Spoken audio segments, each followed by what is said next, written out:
Have you experienced déjà vu? It's that shadowy feeling you get when a situation seems familiar. A scene in a restaurant plays out exactly as you remember. The world moves like a ballet you've choreographed. But the sequence can't be based on a past experience because you've never eaten here before. This is the first time you've had clams. So what's going on?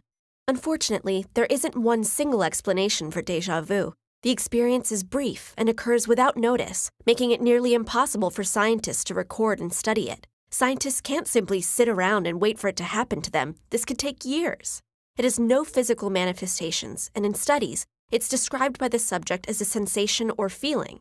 Because of this lack of hard evidence, there's been a surplus of speculation over the years. Since Émile Boirac introduced déjà vu as a French term meaning already seen, more than 40 theories attempt to explain this phenomenon.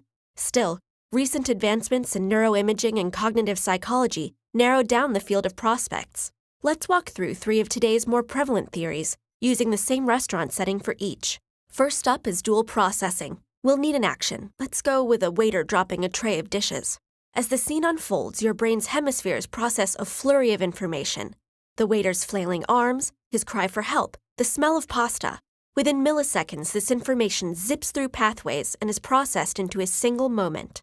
Most of the time, everything is recorded in sync. However, this theory asserts that déjà vu occurs when there is a slight delay in information from one of these pathways. The difference in arrival times causes the brain to interpret the late information as a separate event.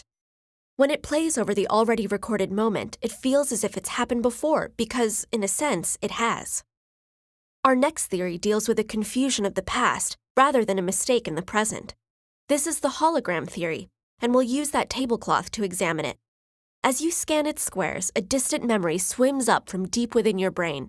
According to the theory, this is because memories are stored in the form of holograms, and in holograms you only need one fragment to see the whole picture. Your brain has identified the tablecloth with one from the past, maybe from your grandmother's house. However, instead of remembering that you've seen this pattern at your grandmother's, your brain has summoned up the old memory without identifying it.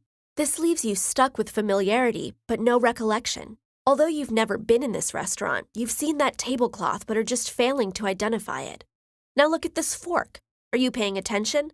Our last theory is divided attention, and it states that déjà vu occurs when our brain subliminally takes in an environment while we're distracted by one particular object. When our attention returns, we feel as if we've been here before. For example, just now you focused on the fork and didn't observe the tablecloth or the falling waiter. Although your brain has been recording everything in your peripheral vision, it's been doing so below conscious awareness. When you finally pull yourself away from the fork, you think you've been here before because you have. You just weren't paying attention.